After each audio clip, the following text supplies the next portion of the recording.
मुगल साम्राज्य मध्य काल में किसी भी शासक के लिए भारतीय उपमहाद्वीप जैसे बड़े क्षेत्रों पर जहाँ के लोगों एवं संस्कृतियों में इतनी विविधताएं हो शासन कर पाना अत्यंत ही कठिन कार्य था। अपने अपने पूर्ववर्तियों के विपरीत मुगलों ने एक साम्राज्य की स्थापना की और वह कार्य पूरा किया जो अब तक केवल छोटी अवधि के लिए ही संभव जान पड़ता था। 16वीं सदी के उत्तरार्ध से इन्होंने दिल्ली और आगरा से अपने राज्य का विस्तार शुरू किया और 17वीं शताब्दी में लगभग संपूर्ण महाद्वीप पर अधिकार प्राप्त कर लिया। उन्होंने प्रशासन के ढांचे तथा शासन संबंधी जो विचार लागू किए वे उनके राज्य के पतन के बाद भी टिके रहे। यह एक ऐसी राजनीतिक धरोहर थी जिसके प्रभाव से द्वीप में उनके पश्चात आने वाले शासक अपने को अछूता न रख सके। आज भारत के प्रधानमंत्री स्वतंत्रता दिवस पर मुगल शासकों की निवास स्थान दिल्ली के लाल किले की प्राचीर से राष्ट्र को संबोधित करते हैं। ये आपका लाल किला का चित्र एक। मुगल कौन थे? मुगल दो महान शासक वंशजों के वंशज थे। माता की ओर से वे मंगोल शासक चंगेज खान जो चीन और मध्य एशिया के कुछ भागों पर राज करता था के उत्तराधिकारी थे। पिता की ओर से वे ईरान, इराक और वर्तमान तुर्की के शासक तैमूर जिसकी मृत्यु 1404 ईस्वी में हुई वे के वंशज थे। परंतु मुगल अपने को मुगल या मंगोल कहलवाना पसंद नहीं करते थे। ऐसा इसलिए था क्योंकि चंगेज खान से जुड़ी स्मृतियां सैकड़ों व्यक्तियों के नरसंहार से संबंधित थी। यह स्मृतियां मुगलों के प्रतियोगी उज़्बेकों से संबंधित थी। दूसरी तरफ मुगल तैमूर के वंशज होने पर गर्व का अनुभव करते थे। ज़्यादा इसलिए क्योंकि उनके इस महान पूर्वज ने 1398 ईस्वी में दिल्ली पर कब्जा कर लिया था। चित्र 2 तैमूर उसके अधिकारी और मुगल सम्राटों का एक लघु चित्र 1702 से 1712 ईस्वी दिखाया गया। मध्य में तैमूर है और उसकी दाहिनी ओर उसका पुत्र मीरन शाह जो प्रथम मुगल सम्राट बाबर का लकड़दादा था और उसके बाद अबू सैद बाबर के दादा। तैमूर के बाईं ओर सुल्तान मोहम्मद मिर्जा बाबर के परदादा और उमर शेख बाबर के पिता हैं। तैमूर के दाहिनी ओर तीसरे, चौथे और पांचवें व्यक्ति मुगल सम्राट बाबर, अकबर और शाहजहां हैं और उसकी दाईं ओर उसी क्रम में हुमायूं, जहांगीर और औरंगजेब हैं। क्या यह चित्र दिखाता है कि मुगल राजस्व का दावा जन्मसिद्ध अधिकार के रूप में करते थे? ये चित्र आप देख सकते हैं, ये दिखा रखा है सबको। उन्होंने अपनी वंशावली का प्रदर्शन चित्र बनवाकर किया। प्रत्येक मुगल शासक ने तैमूर के साथ अपने चित्र बनवाए। चित्र 1 को देखिए जो तैमूर और मुगलों के समूह से तस्वीर प्रस्तुत करता है। मुगल सैन्य अभियान प्रथम मुगल शासक बाबर 1526 से 1530 ईस्वी ने जब 1494 ईस्वी में फरगना राज्यों का उत्तराधिकार प्राप्त किया तो उसकी उम्र केवल 12 वर्ष की थी। मंगोलों की दूसरी शाखा उज़्बेकों के आक्रमण के कारण उसे अपनी पृथक गद्दी छोड़नी पड़ी। अनेक वर्षों तक भटकने के बाद उसने 1504 ईस्वी में काबुल पर कब्जा कर लिया। उसने 1526 ईस्वी में दिल्ली के सुल्तान इब्राहिम लोदी को पानीपत में हराया और दिल्ली और आगरा को अपने कब्जे में ले लिया।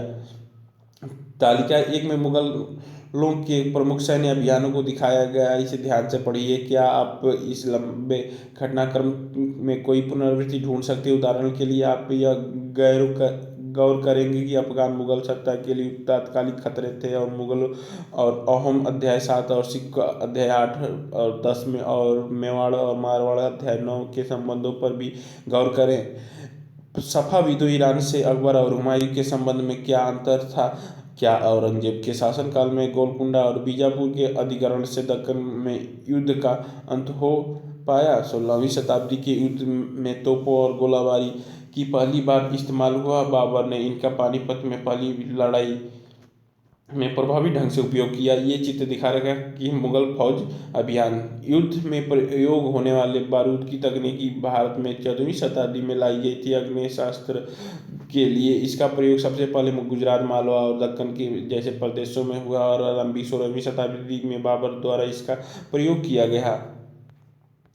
तालिका 1 मुगल सम्राट प्रमुख अभियान और घटनाएं। बाबर 1526 ईस्वी 1530 ईस्वी ने 1526 में पानीपत के मैदान में इब्राहिम लोदी उसके अफगान समर्थक को हराया। 1527 में खानमू में राणा सांगा राजपूत राजाओं और उनके समर्थकों को हराया। 1528 में चंदेरी में राजपूतों को हराया। अपनी मृत्यु से पहले दिल्ली और आगरा में मुगल नियंत्रण स्थापित किया।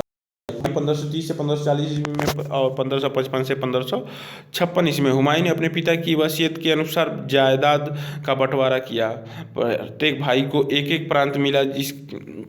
उसके भाई मिर्ज कामराना की महत्वाकांक्षाओं के कारण हुमायूं ने अपने अफगान प्रतिद्वंदियों के सामने फीका पड़ गया। शेर खान ने हुमायूं को 2 बार हराया, 1539 ईस्वी में चौसे में और 1540 ईस्वी में कन्नौज में। इन पराजयों से उसे ईरान की ओर भागने को बाध्य किया। ईरान में हुमायूं ने सफाविद शाह की मदद ली। उसने 1555 ईस्वी में दिल्ली पर पुनः कब्जा कर लिया, परंतु उसके अगले वर्ष इसी मार्च में एक दुर्घटना में उसकी मृत्यु हो गई। अकबर 1556 ईस्वी 1605 ईस्वी तक 13 वर्षीय अल्पायु में अकबर सम्राट बना। उसके शासनकाल में 3 अवधियों में विभाजित किया जा सकता है। पहला 1556 से 1570 ईस्वी के मध्य अकबर ने अपने संरक्षक बैरम खान और अपने घरेलू कर्मचारियों से स्वतंत्र हो गया। उसने सूरी और अन्य अफगान निकटवर्ती राज्यों मालवा और गोंडवाना और अपने सौतेले भाई मिर्जा हाकिम और उज़बेकों के विद्रोह को दबाने के लिए सैन्य अभियान चलाए। 1568 में सिसोदिया की राजधानी चित्तौड़ और 1569 में रणथंभौर पर कब्जा कर लिया। दूसरा 1570 से 1585 के मध्य गुजरात के विरुद्ध सैनिक अभियान हुए। इन अभियानों के पश्चात उसने पूर्व में बिहार, मंगोल और उड़ीसा में अभियान चलाए, जिन्होंने 1579 से 80 में मिर्जा हाकिम के पक्ष में हुए विद्रोह ने और जटिल कर दिया। तीसरा 1585 से 1605 ईस्वी के मध्य अकबर के साम्राज्य का विस्तार हुआ। उत्तर पश्चिम में अभियान चलाए गए, सफाविदों को हराकर कंधार पर कब्जा किया और कश्मीर को भी जोड़ लिया। मिर्जा हाकिम की मृत्यु के पश्चात काबुल को भी उसने अपने राज्य में मिला लिया। दक्कन के अभियानों की शुरुआत हुई और बरार खानादेश और अहमदनगर के कुछ हिस्सों को भी उसने अपने राज्य में मिला लिया। अपने शासन के अंतिम वर्ष में अकबर और सत्ता राजकुमारी सलीम के विद्रोह के कारण लड़खड़ाई। यह सलीम आगे चलकर सम्राट जहांगीर कहलाया। जहांगीर 1605 ईस्वी 1627 ईस्वी तक किया राज। जहांगीर ने अकबर के सैन्य अभियानों को आगे बढ़ाया। मेवाड़ के सिसोदिया शासक अमर सिंह ने मुगलों की सेवा स्वीकार की। इसके बाद सिखों और अहमदनगर के खिलाफ अभियान चलाए गए, जो पूर्णतः असफल नहीं रहे। जहांगीर के शासन के अंतिम वर्षों में राजकुमार खुर्रम, जो बाद में सम्राट शाहजहां कहलाए, ने विद्रोह किया। जहांगीर की पत्नी नूरजहां ने शाहजहां की हाशिए पर धकेलने का प्रयास किया, जो असफल रहे। शाहजहां 1627 से 1668 ईस्वी में किया। दक्कन में शाहजहां के अभियान जारी रहे। अफगान अभिजात खान जहां लोदी ने विद्रोह किया और वह पराजित हुए। अहमदनगर के विरुद्ध अभियान हुए, जिसमें बुंदेलों की हार हुई और ओरछा पर कब्जा कर लिया गया। उत्तर पश्चिम में बल्ख पर कब्जा करने के लिए उज़बेकों के विरुद्ध अभियान हुए, जो असफल रहा। परिणाम स्वरूप कंधार सफाविदों के हाथ में चला गया। 1632 ईस्वी में अंततः अहमदनगर के मुगलों के राज्यों में मिला लिया गया और बीजापुर की सेनाओं ने सुलेम के लिए निवेदन किया। 1697 से 1698 ईस्वी में शाहजहां के पुत्रों के बीच उत्तराधिकारी को लेकर झगड़ा शुरू हो गया और औरंगजेब की विजयी हुई और दारा सिकों समेत उसके 3 भाइयों की मौत के घाट उतार दिया गया। शाहजहां को उसके शेष जिंदगी के लिए आगरा में कैद कर दिया गया। औरंगजेब 1698 से 1707 ईस्वी तक राज किया। पहला 1663 में उत्तर पूर्व में अहोम को पराजय हुई, परंतु उन्होंने 1680 में पुनः विद्रोह कर दिया। उत्तर पश्चिम में यूसुफजई और सिखों के विरुद्ध अभियानों में अस्थायी असफलता मिली। मारवाड़ के राठौड़ और राजपूतों ने मुगलों के खिलाफ विद्रोह किया। इसके कारण था कि उनके आंतरिक राजनीति और उत्तराधिकार के मसलों में मुगलों का हस्तक्षेप। मराठा सरदार शिवाजी के विरुद्ध मुगल अभियान प्रारंभ में सफल है, परंतु औरंगजेब ने शिवाजी का अपमान किया और शिवाजी आगरा स्थित मुगलों कैद खाने से भाग निकले। उन्होंने अपने को स्वतंत्र शासक घोषित करने के पश्चात मुगलों के विरुद्ध पुनः अभियान चलाया। राजकुमार अकबर ने औरंगजेब के विरुद्ध विद्रोह किया, जिसमें उसने मराठा और दक्कन की सल्तनत का सहयोग मिला। अंततः वह सफाविद ईरान भाग गए। दूसरा, अकबर के विद्रोह के पश्चात औरंगजेब ने दक्कन के शासक के विरुद्ध सेनाएं भेजी। 1685 में बीजापुर और 1627 में गोलकुंडा के मुगलों ने अपने राज्य में मिला लिया। 1698 में औरंगजेब ने दक्कन में मराठों से छापेमारी पद्धति का उपयोग कर रहे थे के विरुद्ध अभियान का प्रबंधन किया। औरंगजेब के उत्तर भारत में सिख, जाटों और सतनामियों, उत्तर पूर्व में अहोम और दक्कन के मराठों के विद्रोह का सामना करना पड़ा। उसके मृत्यु के पश्चात उत्तराधिकारियों के लिए युद्ध शुरू हो गया। ये काबुल, श्रीनगर, कश्मीर 1586 ईस्वी में, कंधार, लाहौर, पंजाब, पानीपत, दिल्ली, अंबर, मथुरा, आगरा, फतेहपुर सीकरी, अजमेर, सिंध, चित्तौड़ 1568 में, रणथंभौर 1569 ईस्वी में, इलाहाबाद, पटना 1574 ईस्वी में, बंगाल 1574, गोंडवाना, मालवा 1561 ईस्वी में, गुजरात 1572 ईस्वी में, अहमदनगर और ये उड़ीसा, बीजापुर 1650 ईस्वी में और गोलकुंडा 1627 ईस्वी में। शासन मानचित्र एक, अकबर का शासन 1605 ईस्वी में था। उत्तराधिकारी की मुगल परंपराएं। मुगल ज्येष्ठाधिकारी के नियम में विश्वास नहीं करते थे, जिसमें ज्येष्ठ पुत्र अपने पिता के राज का उत्तराधिकारी होता था। उसके विपरीत उत्तराधिकारी में वे शहदायाद की मुगल और तैमूर वंशों की प्रथा को अपनाते थे, जिसमें उत्तराधिकारी का विभाजन समस्त पुत्रों में कर दिया जाता था। तालिका 1 में दिए गए रंगीन उद्धरण को पढ़िए और मुगल साम्राज्य के विद्रोह से जुड़े प्रमाणों पर गौर कीजिए। आपके अनुसार उत्तराधिकारी का कौन सा तरीका सही था, ज्येष्ठाधिकारी या शहदायाद? राजपूतों के साथ मुगलों की सदियाँ। जहांगीर की मां कछवा की राजकुमारी थी और अंबर वर्तमान में जयपुर के राजपूत शासक की पुत्री थी। शाहजहां की मां एक राठौड़ राजकुमारी थी। मारवाड़ जोधपुर के राजपूत शासक की पुत्री थी। मुगलों के अन्य शासकों के साथ संबंध। तालिका 1 में फिर से आप पाएंगे कि मुगल ने उन शासकों के विरुद्ध लगातार अभियान किए जिन्होंने अपनी सत्ता को स्वीकार करने से इनकार कर दिया। जब मुगल शक्तिशाली हो गए तो अन्य कई शासकों ने स्वेच्छा से उनकी सत्ता स्वीकार कर लिया। राजपूत इसका एक अच्छा उदाहरण है। अनेकों ने मुगल घराने में अपनी पुत्रियों के विवाह करके उच्च पद प्राप्त किए, परंतु कईयों ने विरोध भी किया। मेवाड़ के सिसोदिया राजपूत लंबे समय तक मुगलों की सत्ता को स्वीकार करने से इनकार करते थे, परंतु जब वे हारे तो मुगलों ने उनके साथ सम्माननीय व्यवहार किया और उन्हें उनकी जागीर वतन जागीर के रूप में वापस कर दिया। पराजित करने परंतु अपमानित न करने की भी सावधानी से बनाए गए संतुलन की वजह से मुगल भारत के अनेक शासकों और सरदारों पर अपना प्रभाव बढ़ा पाए, परंतु इस संतुलन को हमेशा बरकरार रखना कठिन था। एक बार फिर तालिका 1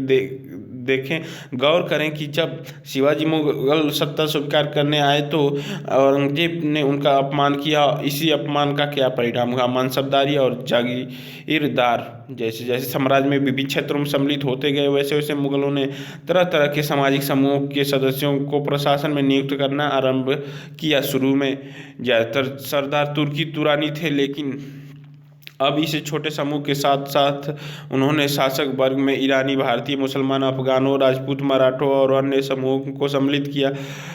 मुगलों की सेवा में आने वाले नौकरशाही मनसबदारी कहलाए। मनसबदार शब्द का प्रयोग ऐसे व्यक्तियों के लिए होता था जिन्हें कोई मनसब यानी कोई सरकारी हैसियत अथवा पद मिलता था। यह मुगलों द्वारा चलाई गई श्रेणी व्यवस्था थी, जिसके जरिए एक पद, दूसरा वेतन, तीसरा सैन्य उत्तरदायित्व निर्धारित किए जाते थे। पद और वेतन का निर्धारण जात की संख्या पर निर्भर था। जात की संख्या जितनी अधिक होती थी, दरबार में अभिजातों की प्रतिष्ठा उतनी ही बढ़ जाती थी और उसका वेतन भी उतना अधिक होता था।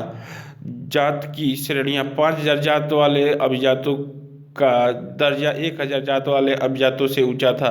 अकबर के समय या शासनकाल में 29 ऐसे मनसबदार थे जो 5000 जात की पदवी के थे। औरंगजेब के शासनकाल तक ऐसे मनसबदारों की संख्या 79 हो गई। क्या इसका अर्थ यह हुआ कि राज्य की खर्चा बढ़ गया? जो सैन्य उत्तरदायित्व मनसबदारी को सौंप जाते थे, उन्हीं के अनुसार उन्हें घुड़सवार रखने पड़ते थे। मनसबदार अपने सवारों को निरीक्षण के लिए लाते थे। वे अपने सैनिकों के घोड़े को दगवाते थे और सैनिकों का पंजीकरण करवाते थे। इन कार्रवाइयों के बाद ही उन्हें सैनिक को वेतन देने के लिए धन मिलता था। मनसबदार अपना वेतन राजस्व एकत्रित करने वाली भूमि के रूप में पाते थे, जिन्हें जागीर कहते थे, और जो तकरीबन इक्ताओं के समान थी,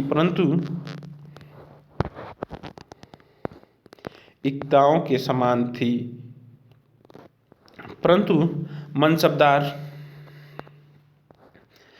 मुक्ति से भिन्न अपने जागीरों पर नहीं रहते थे और न ही उन पर प्रशासन करते थे। उनके पास अपनी जागीरों से केवल राजस्व एकत्रित करने का अधिकार था और राजस्व उनके नौकर उनके लिए एकत्रित करते थे, जबकि वे स्वयं देश के लिए किसी अन्य भागों में सेवारत रहते थे। अकबर के शासनकाल में इन जागीरों का सावधानीपूर्वक आकलन किया जाता था ताकि इनका राजस्व सब मनसबदार के वेतन के तकरीबन बराबर रहे। औरंगजेब के शासनकाल तक पहुंचते पहुंचते स्थिति बदल गई। अब प्राप्त राजस्व मनसबदार के वेतन से बहुत कम था। मनसबदारों की संख्या में भी अत्यधिक वृद्धि हुई, जिसके कारण उन जागीर मिलने से पहले एक लंबा इंतजार करना पड़ता था। इन्हीं सभी कारणों से जागीरों की संख्या में कमी हो गई। फलस्वरूप कई जागीरदार जागीर रहने पर यह कोशिश करते थे कि वे जितना राजस्व वसूल कर ले। अपने शासनकाल के अंतिम वर्षों में औरंगजेब ने इन परिवर्तनों पर नियंत्रण नहीं रख पाए। इसी कारण इस किसानों को अत्यधिक मुसीबत का सामना करना पड़ा। चित्र 5 में दिखाया गया, ये चित्र 5 है आपका। चित्र 5 में अपने सवार के साथ एक मनसबदार अभियान के लिए निकला। दूसरा चित्र 6 में शाहजहां के राजकाल में एक लघु चित्र का ब्यौरा जहांगीर के समय भ्रष्टाचार को दिखाया गया है। पहला, भ्रष्ट अफसर रिश्वत लेते हुए। दूसरा, एक कर अधिकारी गरीब किसानों को सजा देते हुए। जब्त और जमींदार मुगलों की आमदनी का प्रमुख साधन किसानों की उपज से मिलने वाली राजस्व था। अधिकतर स्थानों पर किसान ग्रामीण कुलीनों यानी कि मुखिया या स्थानीय सरदारों के माध्यम से राजस्व देते थे। समस्त मध्यस्थों के लिए, चाहे वे स्थानीय ग्रामों के मुखिया हो या फिर शक्तिशाली सरदार हो, मुगल एक ही शब्द जमींदार का प्रयोग करते थे। अकबर के राजस्व मंत्री टोडरमल ने 10 साल 1570 से 1580 ईस्वी का काल अवधि के लिए कृषि की पैदावार, कीमतों और कृषि भूमि का सावधानीपूर्वक सर्वेक्षण किया। इन्हीं आंकड़ों के आधार पर प्रत्येक फसल पर नकद के रूप में कर राजस्व निश्चित कर दिया गया। प्रत्येक सूबे प्रांत को राजस्व मंडलों में बांटा गया और प्रत्येक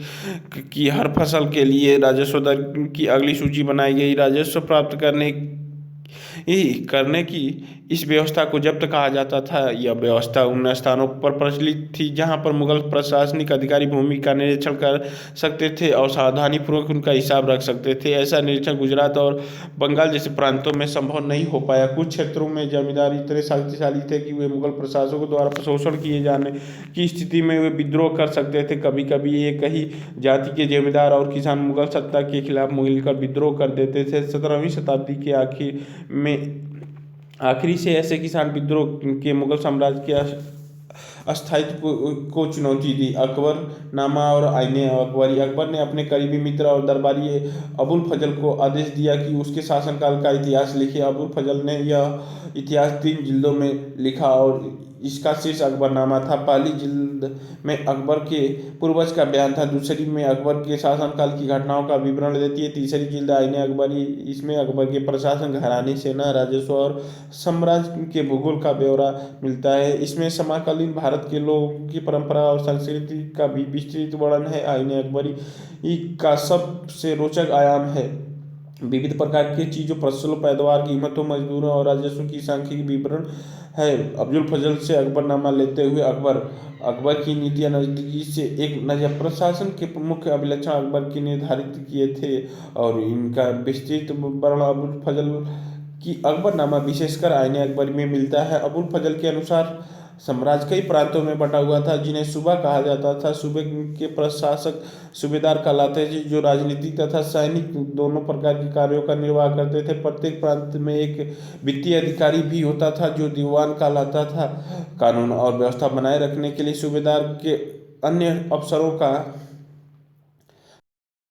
सहयोग। सैनिक वेतनाधिकारी सरदार, धार्मिक और धर्मार्थ किए जाने वाले कार्यों का मंत्री, फौजदारी सेना नायक और कोतवाल नगर का प्रमुख अधिकारी। जहांगीर के दरबार पर नूरजहां का प्रभाव। मेहरुन्निसा ने 1611 में जहांगीर से विवाह किया और उसे नूरजहां का खिताब मिला। नूरजहां हमेशा जहांगीर के प्रति अत्यधिक वफादार रही और उसे समय समय पर सहयोग देती रही। नूरजहां के सम्मान में जहांगीर ने चांदी के सिक्के जारी किए, जिनमें एक ओर उसके स्वयं का खिताब उत्कीर्ण था, दूसरी ओर यह वाक्य रानी बेगम नूरजहां के नाम से गढ़ा हुआ। नूरजहां की फरमान। बाईं ओर दिया गया दस्तावेज नूरजहां द्वारा जारी किए गए उपदेश फरमान है। चौकोर मोहर बताती है उदात्त और महानता नुमा महारानी नूरजहां पदशाह बेगम का आदेश। गोलकर मोहर की ओर अनुसार यह शाह जहांगीर के प्रताप से महारानी चंद्रमा जैसी वैभवशाली बन गई। यह कामना करते हैं कि नूरजहां पदशाह इस युग की सर्वोत्तम महिला बने।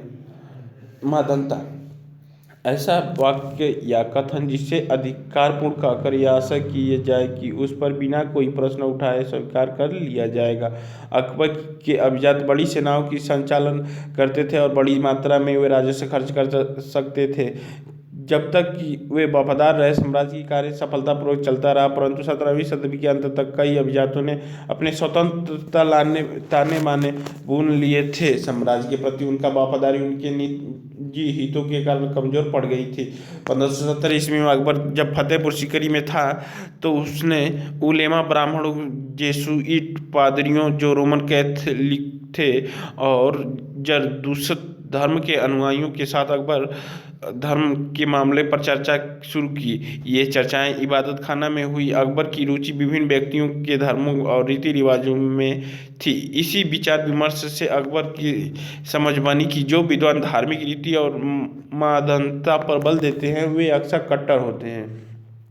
उनकी शिक्षाएं प्रजा के बीच विभाजन और असमंजस पैदा करती है और ये अनुभव अकबर को सुलह-ए-कुल या सर्वत्र शांति के विचार की ओर ले गया। सहिष्णुता का यह धारणा विभिन्न धर्मों के अनुयायियों में अंतर नहीं करती थी, अपितु ये इबादत खाना में अकबर विभिन्न धर्मों के विद्वानों के साथ चर्चा करते हुए। इस चित्र में क्या आप जेसुइट पादरियों की पहचान कर सकते हैं?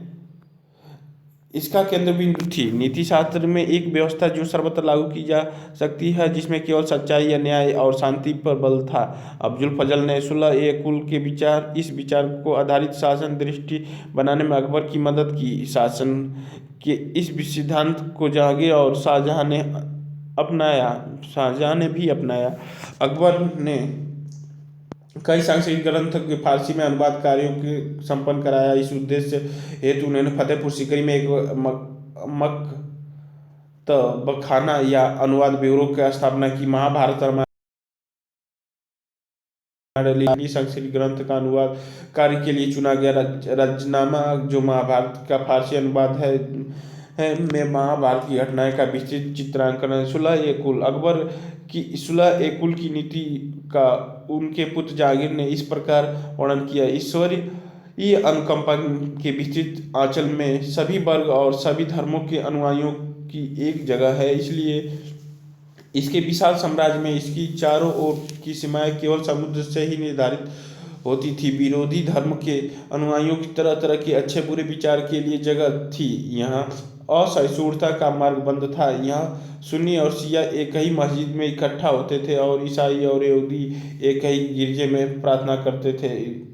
उसने सुसंगत तरीके से सार्वजनिक शांति सुलह-ए-कुल के सिद्धांत का पालन किया।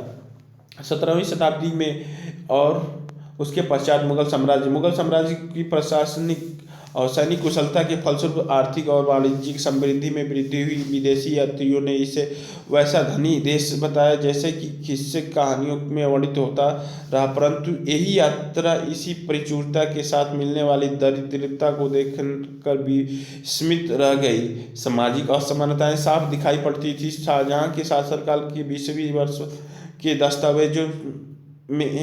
दस्तावेजों से हमें पता चलता है कि ऐसे मानसबदार जिनको उच्चतम पद प्राप्त था केवल 8000 में से 445 ही थे।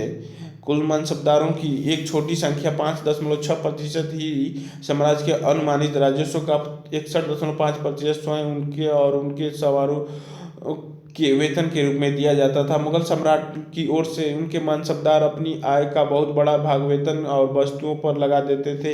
इसी खर्च से शिल्पकारों और किसानों को लाभ होता था, चूंकि वे वस्तुओं और फसलों की पूर्ति करते थे, परंतु राजस्व का भार इतना था कि प्राथमिक उत्पादक किसानों और शिल्पकारों के पास निवेश के लिए बहुत कम धन बचता था। इनमें से जो बहुत गरीब थे, मुश्किल से ही पेट भर पाते थे। वे उत्पादन शक्ति बढ़ाने के लिए अतिरिक्त संसाधनों में औजार और अन्य वस्तुओं में निवेश करने की बात सोच भी नहीं सकते थे। ऐसी अर्थव्यवस्था से ज़्यादा धनी किसान, शिल्पकारों के समूह, व्यापारी और महाजन ज़्यादा लाभ उठाते थे। मुगलों के कुलीन वर्गों के हाथ में बहुत धन और संसाधन थे, जिनके कारण 17वीं सदी के अंतिम वर्ष में वे भी अत्यधिक शक्तिशाली हो गए। जैसे जैसे मुगल सम्राट की सत्ता पतन की ओर बढ़ती गई, वैसे वैसे विभिन्न क्षेत्रों में सम्राट के सेवक स्वयं ही सत्ता के शक्तिशाली केंद्र बनने लगे। इनमें से कुछ ने नए वंश स्थापित किया और हैदराबाद या अवध जैसे प्रांतों में अपना नियंत्रण जमाया। यद्यपि वे दिल्ली के मुगल सम्राट को स्वामी के रूप में मान्यता देते थे, तथापि 18वीं शताब्दी तक साम्राज्य के कई प्रांत अपने स्वतंत्र राजनीति पहचान बना चुके थे, और इनके बारे में हम 10वें अध्याय में विस्तृत से चर्चा करेंगे। राजा और रानियां। 16वीं सदी में मुगलों के लगभग समकालीन संसार के विभिन्न भागों में भी कई महान राजा रानियां थे। इनमें ऑटोमन तुर्की के सुल्तान सुलेमान 1520 से 1566 में शामिल। इसके राज्य में ऑटोमन साम्राज्य का विस्तार यूरोप की ओर हुआ। इसने हंगरी को अपने राज्य के साथ मिला लिया और ऑस्ट्रिया को घेर लिया। उसकी फौजों ने बगदाद और इराक भी हथिया लिया। मोरक्को तक उत्तरी अफ्रीका का बहुत सा हिस्सा ऑटोमन सत्ता को मानता था। सुलेमान ने ऑटोमन नौसेना का पुनर्गठन किया। पूर्वी भूमध्य सागर के इलाके पर इस नौसेना के प्रभुत्व की वजह से स्पेन के साथ उसकी प्रतिस्पर्धा हुई, और अरब सागर में इस नौसेना ने पुर्तगाली को चुनौती दी। सम्राट को अल कानूनी विधि निर्माता का खिताब दिया गया, क्योंकि उसके शासनकाल में बड़ी संख्या में नियम कानून बनाए गए थे। इन नियमों का लक्ष्य यह था कि बढ़ते हुए साम्राज्य के विभिन्न क्षेत्रों को ध्यान में रखते हुए प्रशासनिक तरीके का मानकीकरण ताकि किसानों को बेगार और भारी करों से बचाया जा सके। आगे चलकर 17वीं शताब्दी में ऑटोमन क्षेत्र में जब सार्वजनिक व्यवस्था का पतन हुआ, तो सुलेमान कानूनों के काल को आदर्श शासन काल के रूप में याद किए जाने लगे। अकबर के अन्य समकालीन शासकों के बारे में पता लगाए।